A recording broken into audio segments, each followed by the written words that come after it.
Hello dear students, today I am going to continue chapter 3 of economics standard 11 commerce session number 2 of the revision of demand. Already we completed meaning of demand and also the determinants of the demand.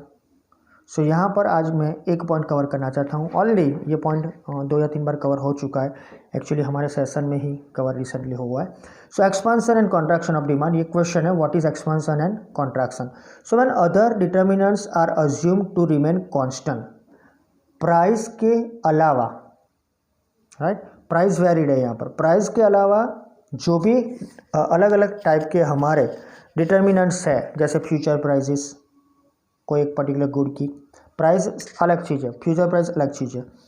उसके बाद taste, preferences, population, right, different of the subsidized goods, complementary goods, तो ये सब constant है और price अलग है.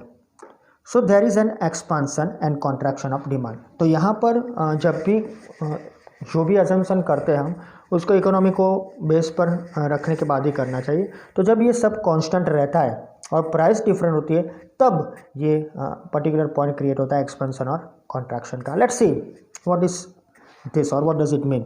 When prices falls keeping other determinants constant, price कम हो रहा है, डिटर्मिनेंट्स जो है वो कांस्टेंट है, सतत चालू चालू चालू है. सो देयर विल बी और देयर शुड बी और there is an expansion in demand. तो जो भी आपका डिमांड है वो एक्सपांड होता है, right. Accordingly when price rises, price बढ़ता है, यहाँ प्राइस फॉल हुआ था, डिटर्मिनेंट कांस्टेंट है, एक्सपांसन हुआ. यहाँ प्राइस राइज होती है, प्राइस बढ़ती है, right. Other determinants do not change, वो स्टैग्नेंट है, वो चेंज नहीं हो रहा है, then there is contraction, right. तो ये बात हुई हमारे डिपेंड अपॉन द प्राइस के ऊपर. कांस्टेंट जो है हमारे वो डिटर्मिनेंट्स एक में है, प्राइस कम हो रही है, दूसरे में प्राइस बढ़ रही है, डिटर्मिनेंट्स चेंज नहीं हो रहा है. तो ये हो रहा है हमारा एक्सपांसन और कॉन्ट्रैक्शन.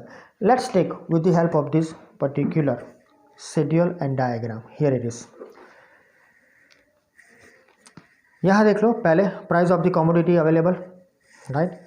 प्राइस से चालू करते हैं, demand of the commodity in units, ये डिमांड है, ये प्राइस है, ये डिमांड है. इसके ऊपर जो भी चेंज आएगा ये लास्ट में देंगे, इसको इग्नोर करो अभी. तो पहले देख लो, आगे भी हम ये सीख चुके हैं, मीन्स आपके जो भी यहाँ डिमांड का चैप्टर था उसमें ही. When the price is 5 rupees, at that time units you can able to purchase 1. Price decreases, you can purchase 2. Price once again decreases, you can purchase same. Price decreases more, price decreases more.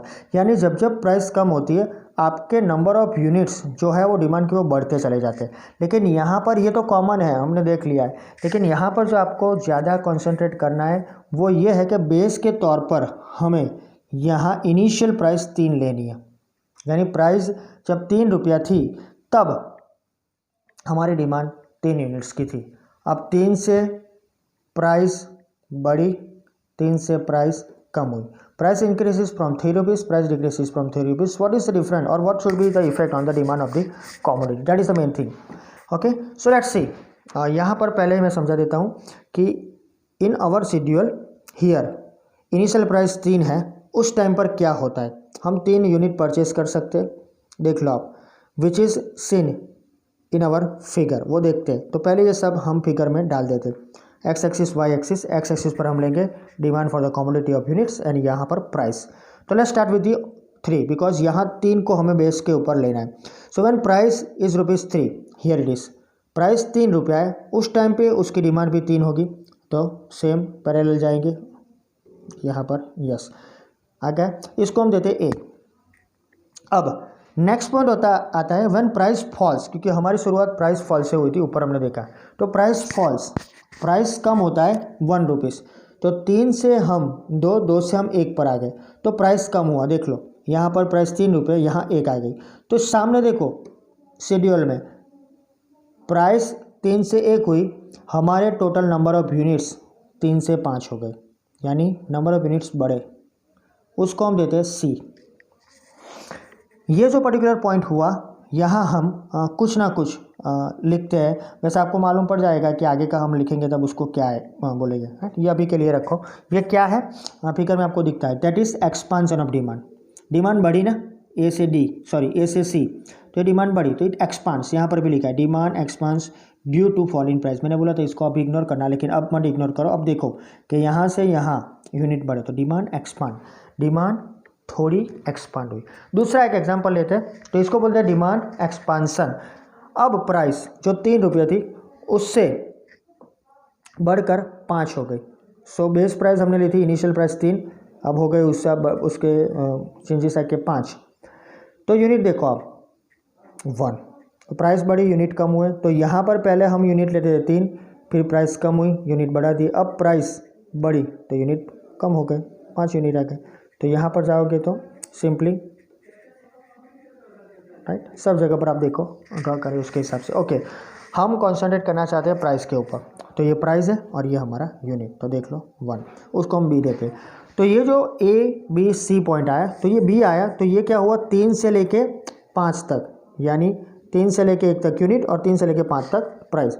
तो ये हुआ contraction, ये हुआ expansion, ये हुआ contraction, right. तो ये दोनों पॉइंट में आपको एक चीज़ तो मालूम पड़ गई कि जब प्राइस कम होती है तब पब्लिक, पीपल, पॉपुलेशन ज़्यादा से ज़्यादा गुड्स परचेज करने की कोशिश करेगा, that's why it is expand, and यहाँ पर it will be contract. So we can say expansion and contraction of demand it will be occur on the same demand curve. ये डी है, यही curve पर एक्सपांशन भी होगा और demand contraction भी होगा, राइट। ये क्वेश्चन याद रखना, और फ्यूचर में भी ये जरूर पड़ेगा कि डिमांड अकर होता है जो एक्सपांशन और कॉन्ट्रैक्शन वो एक ही डी पर आएगा।